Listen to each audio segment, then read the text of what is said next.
A obra de Deus que salva as almas famintas. Marcos 8, 2.1-10.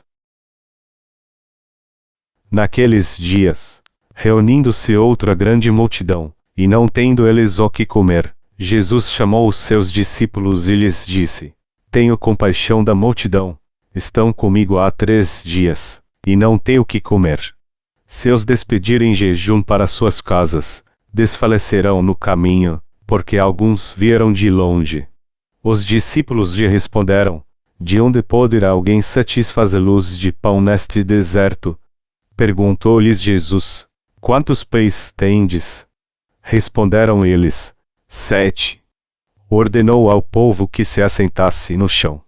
Tomando os 7 pães, e tendo dado graças, partiu-os, e deu-os aos seus discípulos, para que estes os distribuíssem, repartindo entre o povo. Tinham também alguns peixinhos. Tendo dado graças, ordenou que também estes fossem distribuídos.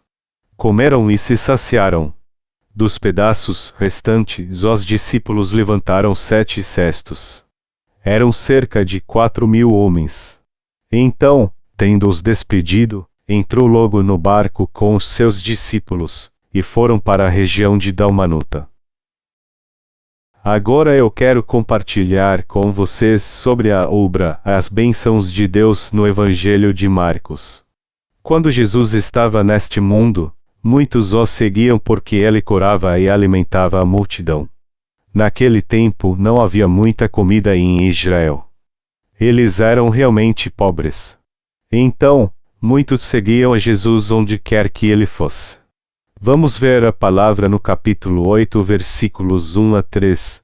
Naqueles dias, reunindo-se outra grande multidão, e não tendo eles o que comer, Jesus chamou os seus discípulos e lhes disse: Tenho compaixão da multidão, estão comigo há 3 dias, e não têm o que comer. Se os despedirem em jejum para suas casas, desfalecerão no caminho, porque alguns vieram de longe. Espiritualmente, quem são essas pessoas famintas? Talvez alguns dos que estão aqui tenham passado fome por algum tempo em sua vida. Essas pessoas sabem muito bem o que aquele que não tem o que comer sente na verdade. Muitos dos pobres daquela época seguiam a Jesus porque ele lhes dava comida e curava o enfermo. Milhares de pessoas seguiam Jesus. Jesus olhou para elas e viu que elas o estavam seguindo por 3 dias. Naquele dia, eles podiam pegar a comida que traziam consigo ou algumas frutas do campo, mas Jesus viu que eles estavam exaustos porque não tinham mais nada para comer. Jesus olhou para aquelas pessoas famintas e teve compaixão delas e disse que queria dar-lhes logo algo para comer. Então, ele disse aos discípulos: Se os despedirem em jejum para suas casas, desfalecerão no caminho, porque alguns vieram de longe. Jesus conhecia o coração das pessoas que não tinham nada para comer. Embora Jesus tenha vindo a esta terra em forma humana, ele era Deus, e ele sabia que essas pessoas famintas desfaleceriam a caminho de casa por causa da fome se ele as despedisse sem dar-lhes algo para comer. Na verdade, quando alguém está com muita fome e lhe dão algo para comer, ele se sente muito grato. Alguém que sentiu a dor de passar fome levanta a cabeça com arrogância e diz: Por que eu tenho que aceitar essa comida de você? Mas alguém que verdadeiramente passou por muita fome não faria isso. Nós coreanos pedimos, pelos menos por educação, que as visitas, mesmo não convidadas, se juntem a nós para comermos. Normalmente colocamos outros utensílios além dos que estavam na mesa e os convidamos para se sentarem conosco, mas geralmente eles respeitosamente recusam por 2 ou 3 vezes para manterem sua dignidade. Eles recusam 3 ou 4 vezes respeitosamente, dizendo: Não obrigado. Eu já comi antes. Estou bem. Eu só vim para saber como está sua saúde.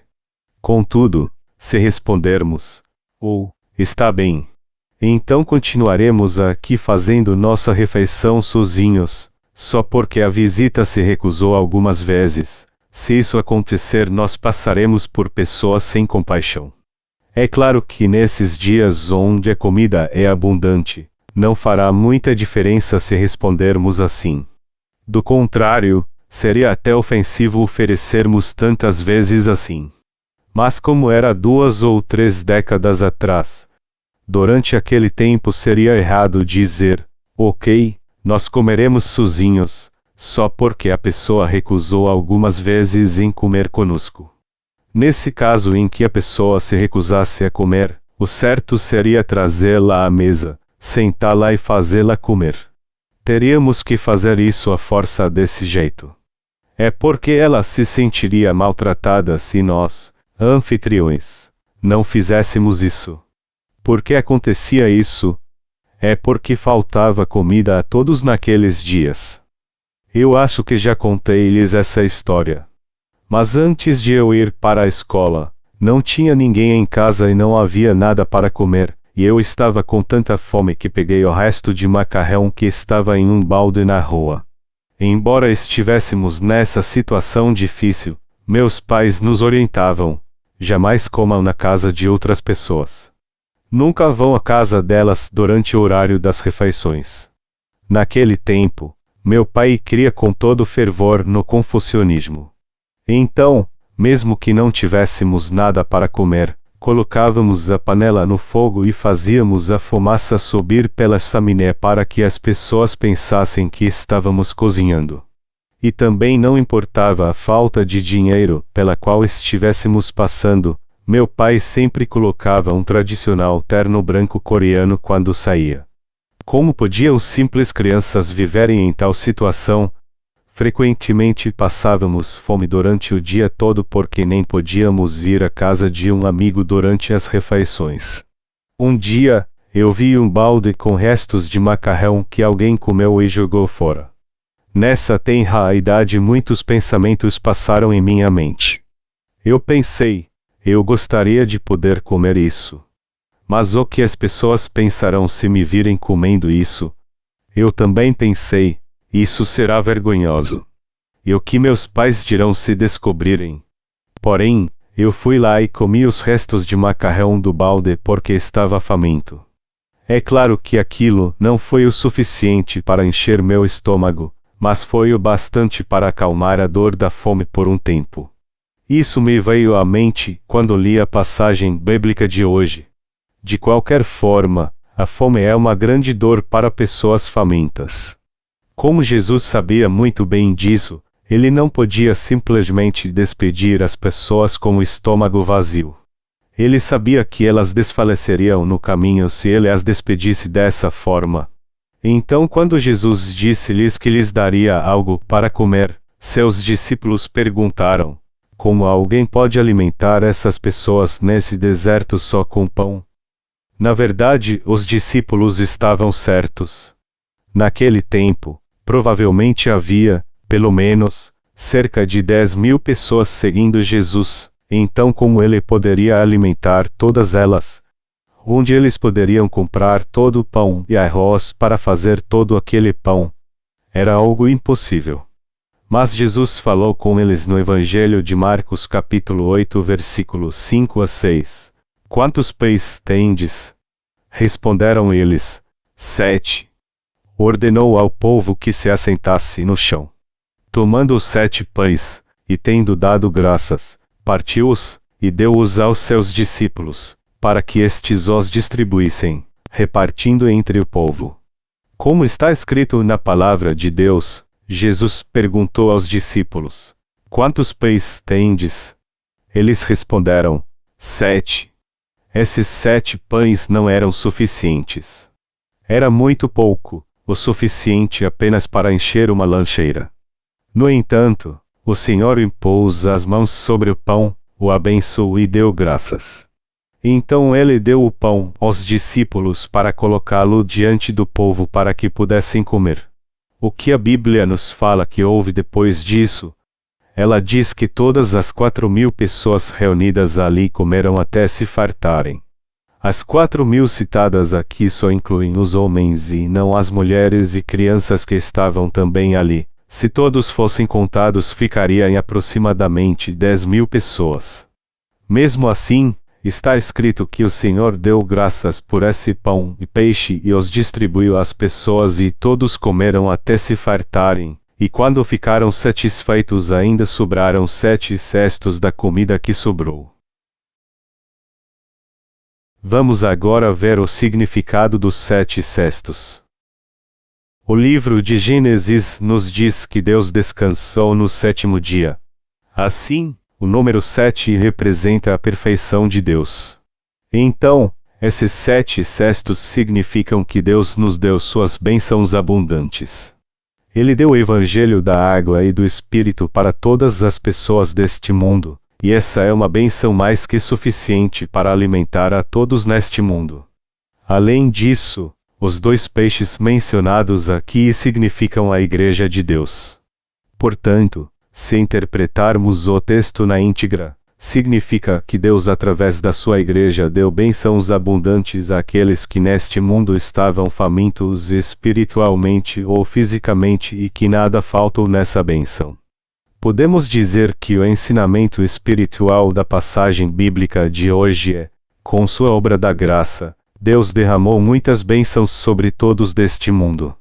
Estamos trabalhando no Ministério de Literatura agora. E sobre esse ministério eu penso, Deus está trabalhando através de sua Igreja por todos aqueles que estão espiritualmente famintos. Ele está manifestando sua obra e realmente dando-lhes comida suficiente para que se saciem e fiquem satisfeitos, e ainda sobra muita comida ainda. Deus trabalha tão generosamente assim. Deus trabalha assim, neste mundo através de sua Igreja, e isso é uma grande bênção. Eu creio totalmente nisso. Nós temos pregado muito no livro de Gênesis, não temos? Eu fiz isso antes e ainda estou pregando constantemente nessa palavra do livro de Gênesis mesmo hoje quando prego na nossa escola missionária. É claro que nosso começo foi humilde e faltaram muitas coisas, mas como estamos agora? Deus verdadeiramente tem feito muitas coisas aos espiritualmente famintos desse mundo através de sua Igreja. Deus fez mesmo muita coisa. É mesmo impressionante ver quanta obra Ele fez. O Senhor realmente distribui comida mais que suficiente a essas pessoas famintas para que elas tenham tanto que até sobre. Além disso, passamos a crer que essa é a bênção de Deus quando vemos esses fenômenos. Estamos traduzindo os sermões no livro de Gênesis ainda hoje, e ainda há muito que pregar no livro de Gênesis, tanto que poderíamos até publicar mais 3 ou 4 livros somente do primeiro capítulo. Contudo, estamos preparando tudo para que possamos publicar pelo menos um livro sobre cada capítulo. Realmente há muito o que falar sobre a palavra de Deus e muito há de se tornar nossa comida espiritual. Enquanto trabalho nisso, eu sinto em meu coração: seria maravilhoso se muitas pessoas simplesmente lessem esses livros e recebessem a remissão dos pecados. Deus fará isso através de sua Igreja. As pessoas não sentirão mais fome. Deus alimentará os famintos espirituais em todo o mundo através de sua Igreja nessa era. Deus está fazendo essas obras incríveis através de sua Igreja. Eu creio assim. A palavra de hoje nos diz que 7 cestos de comida sobraram mesmo depois de todos comerem e se fartarem. Também hoje, aqueles que querem comer a comida de Deus podem receber essa comida se a quiserem, através de nossos livros eletrônicos ou impressos. As pessoas não recebem a comida de Deus porque não querem, mas aquele que quiser, certamente receberá a remissão dos seus pecados até se fartar e também continuará até satisfazer seu coração. Eles podem comer e beber essa comida espiritual de Deus que trabalha através de sua Igreja. Sinceramente, eu agradeço a Deus que fez tudo isso por nós. Nosso Senhor alimentou a muitos com apenas 2 peixes e 7 pães e ainda sobrou comida. Nesses dias, Deus também alimenta suficientemente todos no mundo, fazendo-nos pregar o Evangelho através de sua igreja. Aquele que quiser comer a comida de Deus pode continuar comendo-a até se fartar, porque estamos fazendo a obra missionária através da internet e da literatura cristã com dedicação. Na verdade, esse se tornou o tempo em que todos podem comer a comida de Deus se realmente quiserem. Todas as pessoas espalhadas no mundo inteiro podem receber a remissão de seus pecados e a salvação ao visitarem nosso site, baixarem nossos livros eletrônicos ou pedirem nossos livros impressos. Eles também podem continuar recebendo nossos livros, mesmo depois de receberem a salvação, se continuarem amando e ansiando por Deus. O Senhor tem feito essas obras através de sua igreja. Deus dá esse alimento espiritual e a sua bênção a todos para que eles não fiquem mais famintos espiritualmente. Eu sei que essa é uma bênção preciosa de Deus. No mundo hoje em dia habitam 6,5 bilhões de pessoas e Deus tem dado muita comida física e espiritual e manifestado obras incríveis a elas. Então, ninguém pode dizer que não recebeu a remissão de seus pecados porque não encontrou a verdade. Irmãos e irmãs, a situação internacional ao redor da Península Coreana nesses dias está mesmo difícil. No mapa dos Estados Unidos, a ilha Dokdo, uma ilha situada ao leste da Coreia, está marcada como território japonês como a ilha da Keshima. O que disse Rumsfeld, o ministro da Defesa dos Estados Unidos? Ele disse: a Coreia é uma superpotência econômica. Então nós entregaremos a soberania militar da Coreia para que eles possam defender seu próprio país. Na verdade, os Estados Unidos têm o controle das forças militares da Coreia, e eles se recusam a abrir mão desse controle mesmo quando a Coreia pede para continuar com o programa de desenvolvimento de seu próprio poderio militar, e foi mesmo vergonhoso Rumsfeld dizer essas coisas. Na realidade, a guerra coreana ainda não acabou dentro do país. Até hoje, a Coreia está em estado de armistício, uma suspensão temporária da guerra. Falando sinceramente, se a Coreia do Norte ou qualquer outro exército invadir novamente este país e tomar seu controle, eles se tornariam donos dele. E os japoneses estão caminhando para isso agora, não estão? Há tanta confusão hoje em dia porque os japoneses dizem que Dokdo faz parte de seu país, e nós dizemos que não é, mas a verdade é que não podemos dizer que nossa própria terra é nossa, deixando de lado a ilha de Dokdo, porque a guerra ainda não acabou na Coreia, e qualquer país com poderio militar superior ao nosso pode invadir-nos e se tornar nosso dono. Mas eles não podem fazer o que querem, pois a Igreja de Deus prega o Evangelho nesta ilha. Deus não quer que isso aconteça aqui porque seus filhos estão aqui. Você pode pensar que seria melhor nós simplesmente abrirmos mão logo da nossa soberania e fazermos parte dos Estados Unidos, dizendo: Estados Unidos, nos aceitem como um de vocês. Nós queremos nos tornar cidadãos americanos.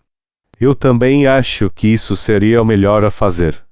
Contudo, os líderes políticos do nosso país não pensam assim. Qual o motivo? É porque o nacionalismo que prevalece em todo o mundo também prevalece na Coreia. Nós achamos que a Coreia do Norte é um eixo do mal por causa desse nacionalismo. Porém, qual é a verdade? A Coreia do Norte não é do eixo do mal nem nosso inimigo. Eles são pessoas como nós. Eles são da mesma raça e origem. Podemos dizer que a Coreia do Norte é mesmo o país mais próximo da Coreia do Sul que os Estados Unidos. Esse é o motivo de nós agora apoiarmos a Coreia do Norte, não é mesmo? Essa é a chamada política do brilho do sol. A atmosfera política internacional é mesmo misteriosa. A Coreia do Sul pode ser invadida pela Coreia do Norte ou pelo Japão se nós lançarmos mão dos métodos e meios humanistas. E faremos tudo o que pudermos para não perdermos nossa soberania novamente. O povo japonês diz que devemos pensar objetivamente. Eles dizem, pensando objetivamente, a Coreia é o nosso país. Nós civilizamos seu povo e os ensinamos todas as tecnologias modernas durante o período colonial, não foi? Todavia, Deus não deixa nenhum país invadir essa terra onde está a Igreja de Deus. Esse país estaria em uma posição inferior se a Igreja de Deus não distribuísse a comida do Senhor de forma abundante. Poderio militar. Que poderio militar? Tanto a Coreia do Norte quanto a do Sul não tem nada do que se gabar. Irmãos, pensem nisso. Você sentiria medo se algum desabrigado atacasse vocês? A Coreia é como esse desabrigado se colocando contra esses países poderosos. Nosso país não seria nada se não fosse pela Igreja de Deus. O Japão tem 3 frotas de navios de guerra. Isso significa que o Japão tem essas grandes frotas que podem atacar nosso país. Eles podem invadir esse país em poucos dias se utilizarem apenas essas 3 frotas. Nós não temos poder de fogo tão eficaz para resistir ao Japão se lutarmos contra eles hoje com as armas que temos. Algumas pessoas que não conhecem essa realidade política dizem um monte de coisas baseados na situação atual, mas provavelmente se calariam se uma tragédia dessas realmente acontecesse. De fato, o clima político internacional é tão instável que isso pode acontecer a qualquer momento. Todavia, o mistério é que ainda temos mantido o controle do nosso país e ainda sustentado seu desenvolvimento econômico como um dos maiores poderes econômicos do mundo. O Fundo Monetário Internacional, que tomou o controle da economia coreana, foi induzido pelos Estados Unidos a decretar falência de um número significativo de companhias no nosso país. Isso significa que eles tentaram reduzir a Coreia a nada. Resumindo, eles tentaram comprar algumas das principais companhias da Coreia para que não pudéssemos sustentar nossa própria economia. Por exemplo, hoje nós temos que importar todas as sementes de morango de fora porque vendemos todas as nossas fazendas berçário quando nossa economia estava sob o controle do Fundo Monetário Internacional. Portanto, os fazendeiros têm que pagar imposto aos países estrangeiros quando vendem uma caixa de morangos para fora. Nossos fazendeiros dão mesmo dinheiro a eles quando vendem os morangos, embora eles sejam cultivados e cresçam em nossas fazendas. Sob essa perspectiva, nós sabemos que somos um país ridículo que está sempre sendo invadido por outros países. Mas como é isso espiritualmente? Deus tem nos dado tanta comida espiritual agora que pessoas do mundo inteiro podem vir e visitar nosso site e comer essa comida espiritual para satisfazer seus corações. E, portanto, ninguém pode dizer que passa fome. Graças ao Senhor, temos comida mais que suficiente para alimentar a todos. Temos comida abundante na Igreja de Deus. Hoje, só temos que atualizar nossos livros eletrônicos na internet e todos poderão lê-los de graça. Isso significa que lançamos as bases para qualquer um receber a remissão de pecados se eles tão somente quiserem recebê-la. Embora não possamos enviar muitos livros por causa da nossa fraca situação financeira, eu sinceramente dou graças a Deus. Verdadeiramente Deus tem nos abençoado e sustentado nossa igreja e também abençoado nosso país. Deus tem feito coisas incríveis no mundo todo através de você e de mim, isto é, através da Igreja de Deus. Eu dou graças a Deus.